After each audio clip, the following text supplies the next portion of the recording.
Hey everybody, in this video I'm going to show you how to replace the cabin filter in your Volkswagen ID4. Now we're under the hood right here. We got the hood open, and it's in this right here. So some will have a cover on right here, like a little insulation cover. You're just going to have to pull to the side and pop up. This one doesn't have it, so we'll just take it out from here. So you got to get to these little tabs, and you'll lift up on this tab right here while pulling out on this, then lift up on this tab while also pulling out, and then you're going to go downward right there, and that'll take off the cover for the cabin filter. Then you can just slide the cabin filter out of here. Kind of got to flex it out of there. And that's it. You take your new cabin filter. These arrows go downward.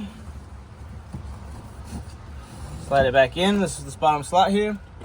And then we'll take the cover, then go back in from the bottom and push up.